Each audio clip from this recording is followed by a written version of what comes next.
Hola, muchas gracias por la invitación al comité organizador, aprovechando esta nueva normalidad que estamos viviendo y que facilita nuestra comunicación entre, entre países sin necesidad que nos tengamos que desplazar. Eso realmente es una verdadera ventaja. Pues de nuevo, muchas gracias por la invitación al comité organizador y me pidieron que disertara acerca de el uso actual de los SGLT2 en la insuficiencia cardíaca. Así que, eh, en aras del tiempo, voy a iniciar recordando que las enfermedades cardiovasculares es la principal causa de muerte en el mundo hace ya muchos, muchos años. Esto no ha cambiado, sigue siendo la enfermedad cardiovascular muy prevalente y la principal causa de muerte entre hombres, tanto en hombres como en mujeres. Ah, y esto debemos de tenerlo en mente porque vamos a recordar que adicionalmente las personas con diabetes mellitus se mueren principalmente de enfermedad isquémica cardíaca, otras cardiopatías y si le agregamos el evento vascular cerebral, como vemos que ocupa el quinto lugar, pero si los dos primeros lugares de causas de muerte son causas cardiovasculares, le agregamos las vasculares cerebrales, nos vamos a dar cuenta que la gran mayoría de las personas con diabetes mellitus se muere de enfermedad cardiovascular. Eso hizo y generó la necesidad de tener más armamentario terapéutico para controlar esta enfermedad, la diabetes mellitus, y evitar la incidencia de eventos cardiovasculares como estaba sucediendo anteriormente. En esta revisión de la base de datos de Kaiser permanente, vemos cómo las personas con diabetes mellitus padecen más de insuficiencia cardíaca, 14%, comparado contra solo 6% de las personas no diabéticas. La incidencia por 1000 personas año de insuficiencia cardíaca en diabetes mellitus fue de 31 y en no diabéticos fue de 12. La edad de aparecimiento de la insuficiencia cardíaca en el grupo de las personas con diabetes mellitus fue 6 años antes de lo que sucedió en los no diabéticos y más o menos en misma proporción hombres y mujeres. Vemos entonces cómo había una relación ya establecida entre insuficiencia cardíaca y diabetes mellitus.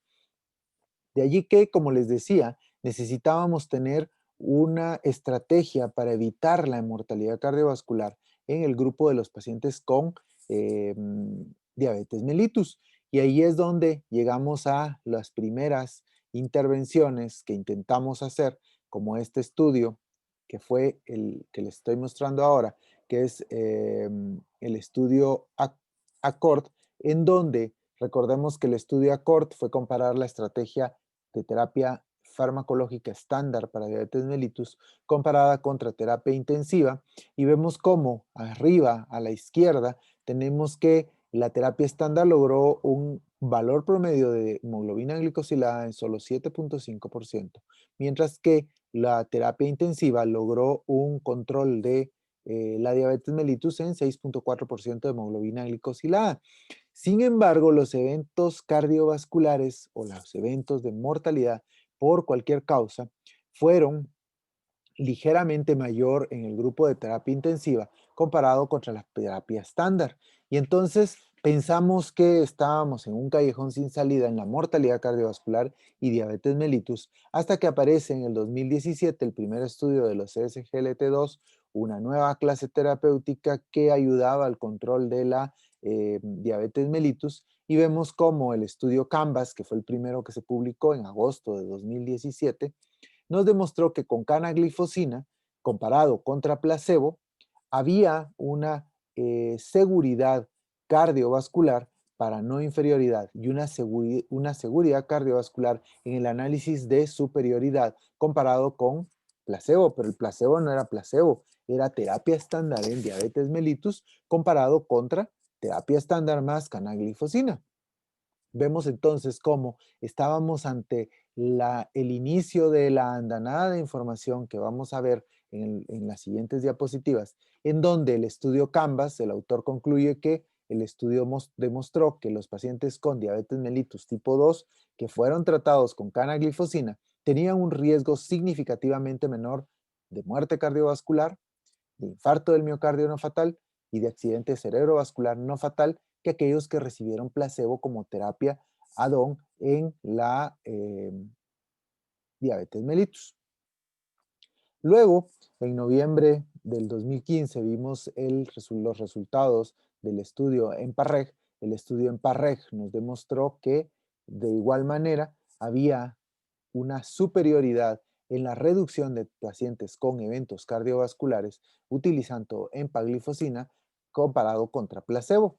Y cuando hablamos de causas cardiovasculares, vemos cómo hubo una reducción del 38% de eventos cardiovasculares en el grupo de empaglifosina comparado contra placebo.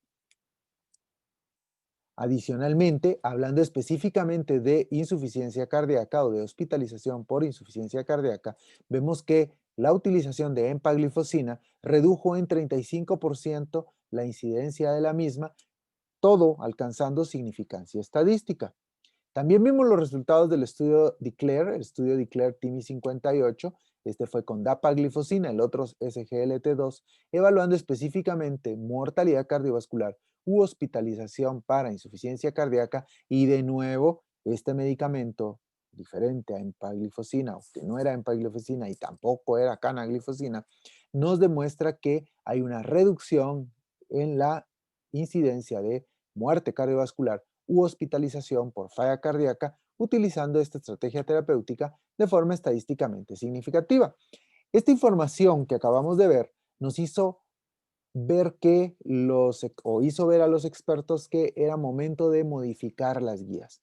Y entonces, desde hace ya algunos años, desde las guías de tratamiento de insuficiencia cardíaca de 2017, se dijo que metformina era la terapia de elección para el tratamiento de los pacientes con insuficiencia cardíaca y diabetes mellitus. Sin embargo, en las últimas guías, en las del 2018, del tratamiento de la diabetes mellitus, nos dijeron que metformina era la terapia basal para los pacientes con insuficiencia cardíaca, como ya nos lo había dicho las guías de insuficiencia cardíaca, pero además agregaron los de enfermedad cardiovascular, enfermedad renal crónica, los pacientes que hacían hipoglicemia y los pacientes con problemas de peso. Metformina va a ser la terapia basal. Sin embargo, habían grupos de pacientes que se beneficiaban específicamente de clases terapéuticas y ahí es donde vienen los SGLT2, en donde vimos que para insuficiencia cardíaca los expertos nos dijeron que además de metformina deberíamos de utilizar empaglifosina o canaglifosina agregado con o en lugar de un GLP-1 como liraglutida específicamente, o semaglutida o exenatida. Cuando hablamos de enfermedad renal crónica, de nuevo, un inhibidor de los SGLT2 como empaglifosina o canaglifosina y un GLP-1 eran la terapia a elegir como add-on para los pacientes con metformina basal. Los pacientes con enfermedad cardiovascular se les iba a elegir como primera elección un GLP-1 como liraglutida, semaglutida o exenatida, y si no podíamos, pues entonces utilizar un SGLT2. Para pacientes con hipoglicemia, un inhibidor de los DPP-4 o un GLP-1 o un SGLT2 iban a ser de utilidad, resultaban de utilidad para el tratamiento de este grupo de pacientes con insuficiencia cardíaca. Y finalmente, los pacientes con sobrepeso debieran ir a un GLP-1 o un SGLT2. Recordemos que la diferencia principal que existe en el momento actual entre un SGLT2 y un GLP-1, más allá del mecanismo de acción, por supuesto que no actúan exactamente igual, es de que los SGLT2 todos son orales y los GLP-1 en el momento actual en nuestra región todos son eh, parenterales o con administración subcutánea. Entonces eso hace una diferencia porque sabemos que a nuestros pacientes les cuesta un poco decidirse a inyectarse y luego creen que se están poniendo insulina.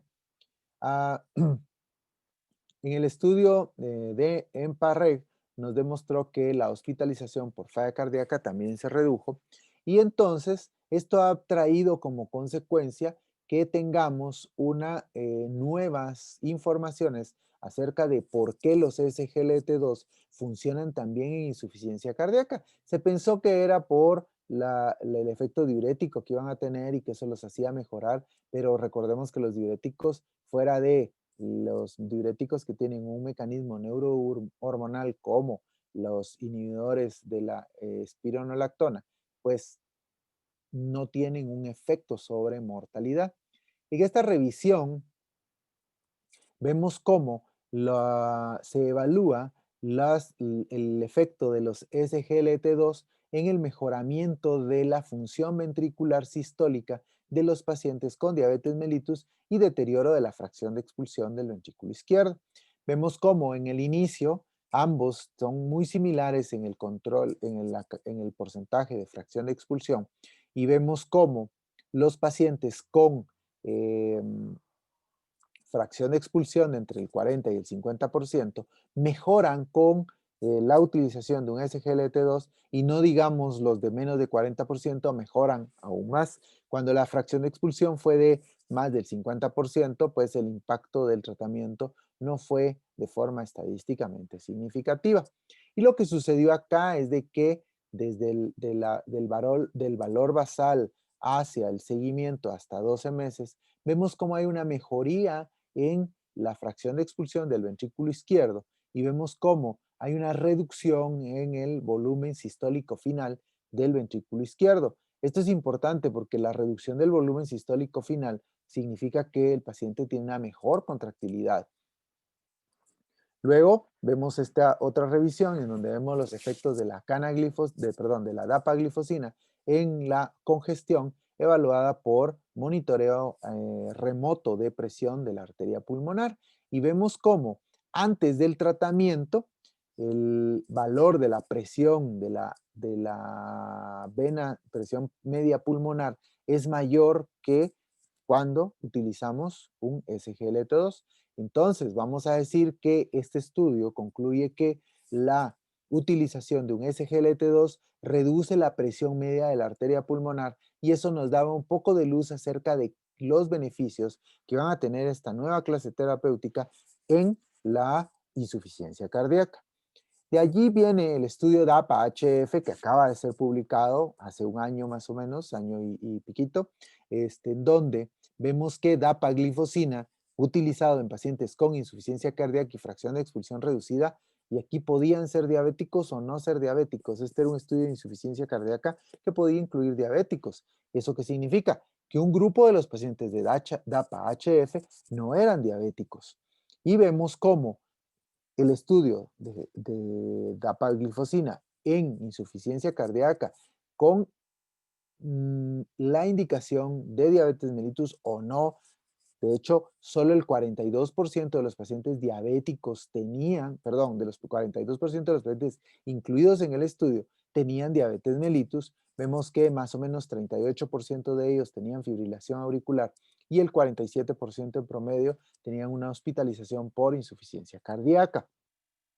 Los medicamentos que se utilizaron o que estaban utilizando los pacientes, un muy pequeño grupo de sacubitril valsartán, que en esa época, en el momento del diseño del estudio, no estaba disponible o no era el estándar de terapia la utilización de sacubitril o valsartán, por eso solo 10% en ambos grupos, pero vean el porcentaje de pacientes utilizando un beta bloqueador, 96%. Eso debe recordarnos que no debemos olvidar que la terapia basal estándar recomendada por guías para insuficiencia cardíaca incluye algo que actúe sobre el sistema renina-angiotensina-aldosterona y un beta bloqueador y diurético de acuerdo a cómo haya necesidad y un mineralocorticoide en una buena cantidad. En este grupo de pacientes, 71% de ellos tenían un inhibidor de los mineralocorticoides y vean cómo cada vez utilizamos menos la digoxina en el tratamiento de insuficiencia cardíaca. Y aquí vemos cómo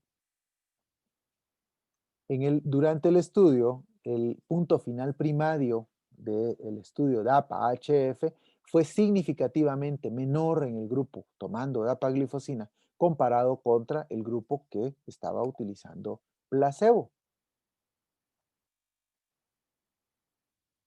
Al hablar de la hospitalización por falla cardíaca, vemos cómo la incidencia de hospitalización por falla cardíaca de nuevo fue significativamente menor en 30% en el grupo tomando dapaglifosina comparado con el grupo tomando placebo.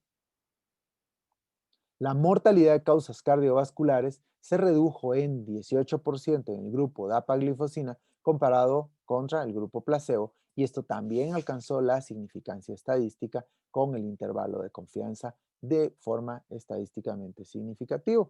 La mortalidad de cualquier causa también se redujo en el grupo dapaglifosina comparado contra el grupo que utilizó placebo, una reducción de 17% de mortalidad de cualquier causa, de nuevo, estadísticamente significativo. Y bueno, vemos cómo la paglifosina funcionó en reducción de eventos cardiovasculares en diabéticos, vemos cómo los SGLT2 redujeron la presión media de la arteria pulmonar y mejoraron la fracción de expulsión en los pacientes con diabetes mellitus. Ya luego de DAPA-HF nos demuestra que no solo los diabéticos se benefician, sino también los que no tienen diabetes mellitus con insuficiencia cardíaca les va mejor utilizando un SGLT2. Y ahora vemos el estudio Emperor. El estudio Emperor es el estudio de eventos cardiovasculares y renales con empaglifosina en insuficiencia cardíaca. Y este estudio del Emperor nos demuestra que el 72% de los pacientes eran hipertensos, el 49% de los pacientes tenían diabetes mellitus, y la utilización de los medicamentos eh, estándar en el tratamiento de la insuficiencia cardíaca fue bien alto. 70% de los pacientes tenían algo que actuara sobre el sistema renal angiotensina aldosterona sin neprilicina, y el 18% ya tenían con neprilicina. Ven cómo, como este salió un año después, el diseño ya incluyó más pacientes con neprilicina o un inhibidor un ARNI, un inhibidor de la neprilicina, para tratamiento de la insuficiencia cardíaca. El 70% también tenían mineralocorticoides, y arriba del 90% tenían tratamiento con beta bloqueantes. Sorpresa. Bueno, ya no era sorpresa. Empaglifosina redujo el punto final primario en 25% de forma estadísticamente significativa. Empaglifosina redujo la hospitalización, primera hospitalización u hospitalización recurrente por insuficiencia cardíaca en 30% de forma estadísticamente significativa. Y entonces vemos cómo ya empiezan a haber revisiones acerca de los beneficios estimados de la utilización de los SGLT2 en pacientes con fracción de expulsión reducida. Y en esta revisión, que es un subanálisis de los diferentes estudios, vemos cómo la utilización de los SGLT2 podrían lograr una reducción de mortalidad de forma importante, haciendo que nuestros pacientes vivan mucho más comparado contra la terapia convencional. La historia del tratamiento de la insuficiencia cardíaca, entonces, intenté resumirla más o menos en esta forma, porque los tubos de Sauti fueron el inicio del el tratamiento. Se recuerda que estos eran unos tubos que se metían en el tejido subcutáneo, perforados para sacar líquido. Era un efecto similar a lo de los diuréticos, con todas sus complicaciones. Los diuréticos mercuriales sumamente tóxicos. Luego vino la digoxina, los diuréticos tiazídicos, que hicieron una gran labor en la descongestión del paciente y mejoría de los síntomas. Luego, el estudio Big Heft con hidralacina y dinitrato de isosorbide nos demostró una reducción de la mortalidad con la terapia vasodilatadora, y un año después Consensus nos demostró que la utilización de un medicamento que actuara sobre el sistema renina-angiotensina-aldosterona era útil para reducción de mortalidad. Y luego vinieron en el 99 los estudios de metoprolol y bisoprolol, MEDIT y CIVIS, y el estudio RALES con espironolactona, que nos demostraron que utilizar estos medicamentos, los beta bloqueadores y los inhibidores de los mineralocorticoides, eran benéficos en el tratamiento de la insuficiencia cardíaca con reducción de mortalidad. El estudio CHARM en 2003 nos demostró que podíamos utilizar el abordaje con antagonistas de receptores de angiotensina en lugar de un inhibidor de la ECA y que vamos a obtener los mismos beneficios. Y si queríamos algunos beneficios adicionales en aquel momento, podíamos combinarlos y reducíamos la tasa de hospitalizaciones.